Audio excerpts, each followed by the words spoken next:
أشهد أن لا إله إلا الله وحده لا شريك له وأشهد أن محمدا عبده ورسوله أما بعد فأعوذ بالله من الشيطان الرجيم بسم الله الرحمن الرحيم الحمد لله رب العالمين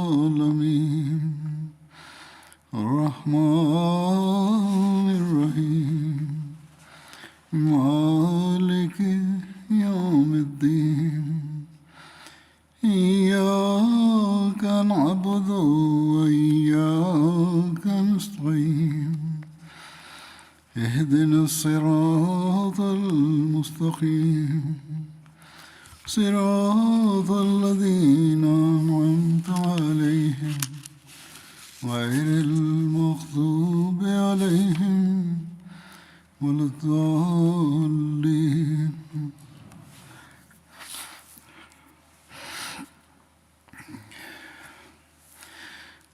آج کل حضرت ابو بکر رضی اللہ تعالیٰ عنہ کا ورنن چل رہا ہے۔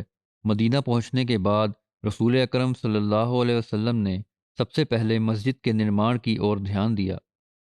اتہ اس بارے میں سیرت خاتم الانبیاء میں حضرت مرزا بشیر احمد صاحب نے اس طرح لکھا ہے: مدینہ کی استھاپنا کا سب سے پہلا کاریہ مسجد نبوی کا نرمان تھا۔ جس جگہ آپ کی اونٹنی آ کر بیٹھی تھی وہ مدینہ کے دو مسلمان بچوں سہل اور سہیل کی ملکیت تھی۔ اسعد بن زرارہ کی نگرانی میں رہتے تھے۔ یہ ایک خالی جگہ تھی جس کے ایک حصہ میں کہیں کہیں کھجوروں کے درخت تھے اور دوسرے حصہ میں کچھ کھنڈرات اتیادی تھے۔ حضرت صلی اللہ علیہ وسلم نے اسے مسجد اور اپنی حجرات کے نرمان کے لیے پسند فرمایا اور 10 دینار ارتھات اس زمانے میں انہوں نے روپیوں کی قیمت لگائی تھی۔ بہرحال اس دینار میں زمین خرید لی گئی اور جگہ کو ہموار کر کے اور درختوں کو کاٹ کر مسجد نبوی کا نرمان آرمبھ ہو گیا۔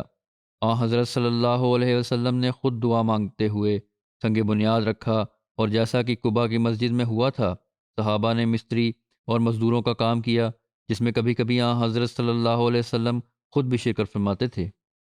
جیسا کہ بیان ہوا ہے کہ یہ جو مسجد کے لیے اور حجرات کے لیے جگہ تھی، یہ حضرت صلی اللہ علیہ وسلم نے 10 دینار میں خریدی تھی، اور روایات میں آتا ہے کہ حضرت ابو بکر کے مال سے یہ رقم ادا کی گئی تھی۔ مسجد کے نرمان کے بارے میں مزید تفصیل یوں ملتی ہے: نرمان شروع ہونے کے سمے حضرت صلی اللہ علیہ وسلم نے اپنے دست مبارک سے ایک اینٹ رکھی۔ پھر آپ نے حضرت ابو بکر کو بلایا تو انہوں نے آپ کی ایک اینٹ کے ساتھ ایک اینٹ رکھی۔ پھر حضرت عمر کو بلایا جنہوں نے حضرت ابو بکر کی اینٹ کے ساتھ ایک اینٹ رکھی۔ پھر حضرت عثمان آئے، انہوں نے حضرت عمر کی اینٹ کے ساتھ ایک اینٹ رکھی۔ ایک اور روایت میں آتا ہے کہ جب رسول کریم صلی اللہ علیہ وسلم نے مسجد کا نرمان کیا تو آپ نے بنیاد میں ایک پتھر رکھا اور حضرت